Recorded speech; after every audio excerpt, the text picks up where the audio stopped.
Assalamualaikum warahmatullahi wabarakatuh. Para pemirsa, berjumpa kembali.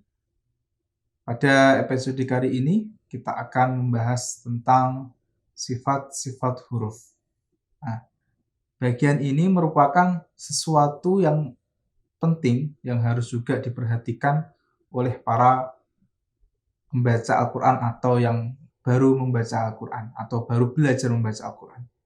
Karena beberapa huruf yang bersamaan dengan tempat keluarnya atau makhrajnya sama, ini akan kesulitan dibedakan antara huruf satu dengan huruf yang lain, kecuali dapat membedakan sifat-sifatnya.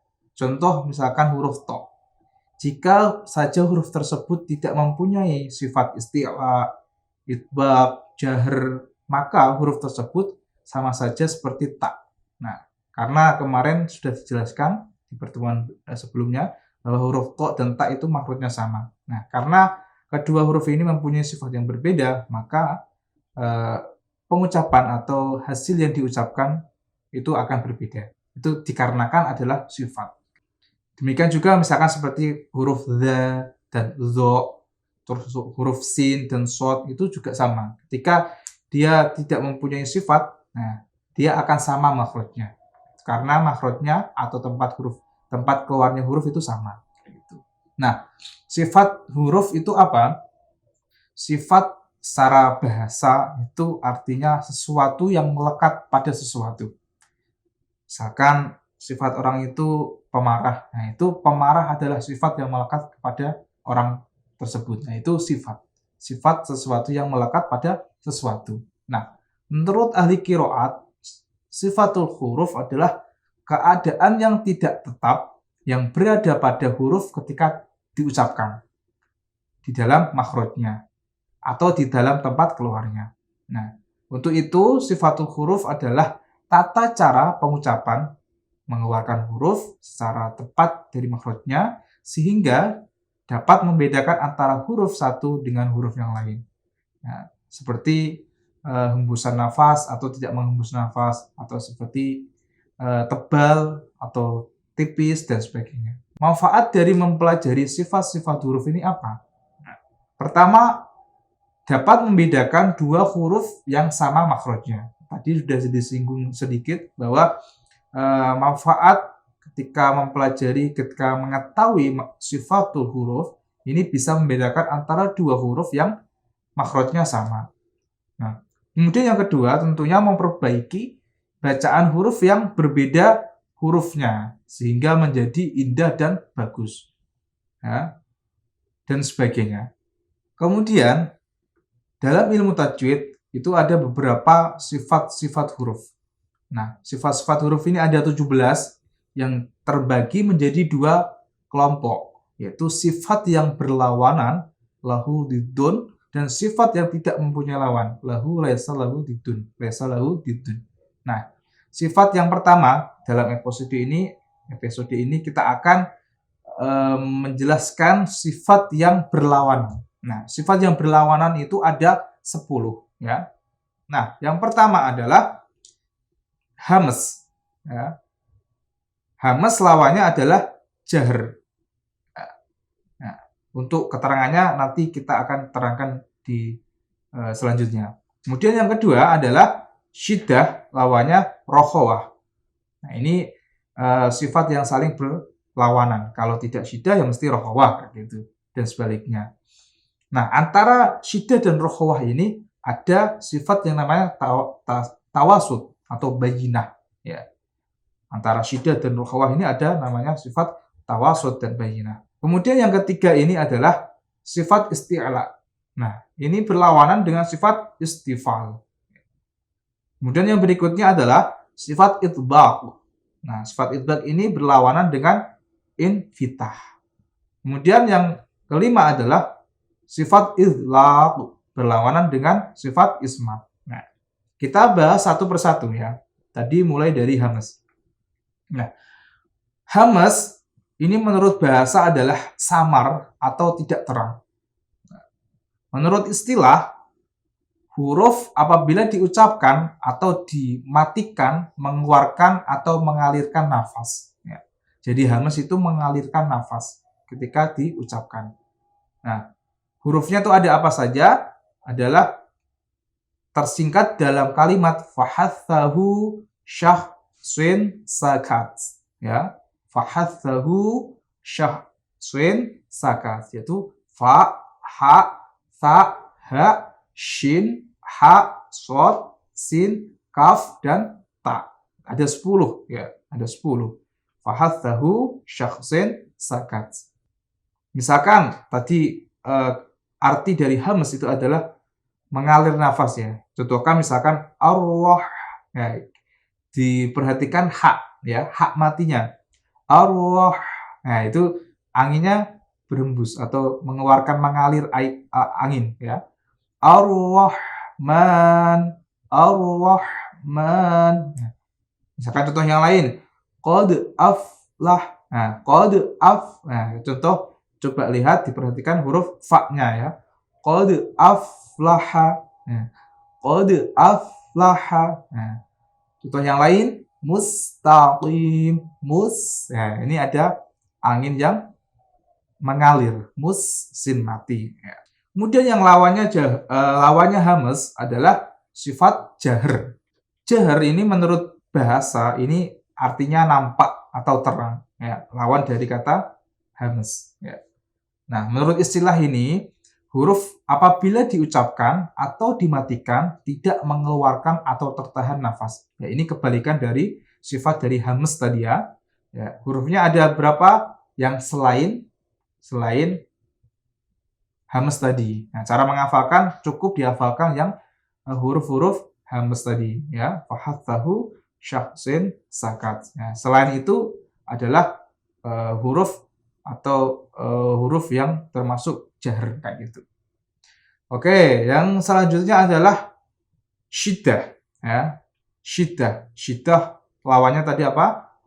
Rokhawah ya. Syiddah secara bahasa itu artinya adalah kuat ya. Nah, menurut istilah ini adalah huruf apabila diucapkan atau dimatikan suaranya tertahan atau berhenti. Ya. Suaranya tertahan atau berhenti. Itu syiddah. Huruf-hurufnya ada berapa? Ada 8. Yang terkumpul pada kalimat ajid qatin bakat. Ajid qatin bakat.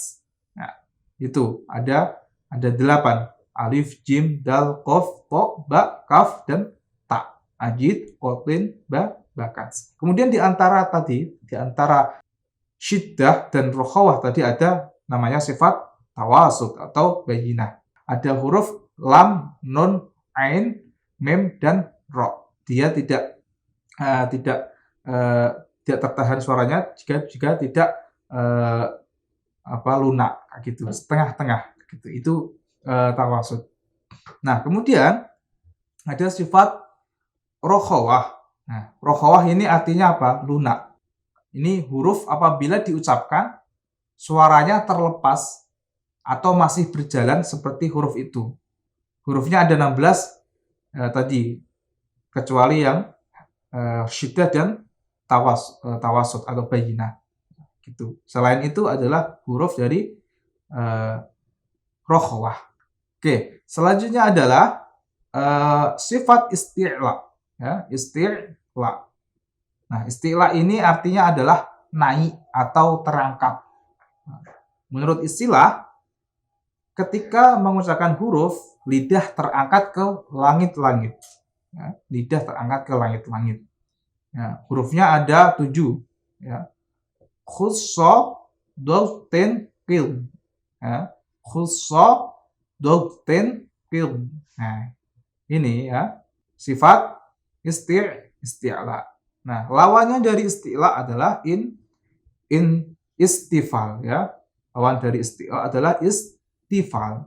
Nah, menurut bahasa istifal ini adalah artinya turun atau ke bawah ya. Yaitu ketika mengucapkan huruf, lidah turun ke dasar mulut. Nah, hurufnya yang selain yang isti'la tadi. Nah, kemudian ada sifat yang namanya itbaq. Nah, itbaq. Nah, ini sifat yang melekat, artinya melekat. Idbaq itu artinya melekat, yaitu ketika mengucapkan huruf lidah menempel ke langit-langit, ya, menempel ke langit-langit. Contohnya huruf yang termasuk idbaq ini adalah shad, dot, to, dan zo, ya. Shad, dot, to, dan zo. Kemudian lawan dari kata idbaq tadi adalah ada infitah. Infitah. Artinya apa infitah itu? Artinya adalah terbuka. Ya, menurut istilah yaitu ketika mengucapkan huruf lidah merenggang dari langit-langit. Ya. Nah, contohnya huruf yang selain shad tadi yang 4 tadi ya. Ya. Mim, nun, alif, ha dan lain sebagainya. Ada 25. Nah, itu ketika mengucapkan lidah merenggang ke langit-langit. Nah, gitu ya. Oke, selanjutnya adalah sifat idlaq. Nah, idlaq ini adalah menurut bahasa artinya ujung, ya. Nah, untuk menurut istilah ketika mengucapkan huruf cepat terucap karena keluar dari ujung lidah atau ujung bibir. Ya. Misalkan hurufnya ada 6. Itu firromil lubin, ya. Fa, ro, mim, nun, lam, dan ba. Firromil lubin. Nah, itu ketika mengucapkan huruf itu huruf cepat terucap karena keluar dari ujung lidah atau ujung bibir. Au, am, nah gitu.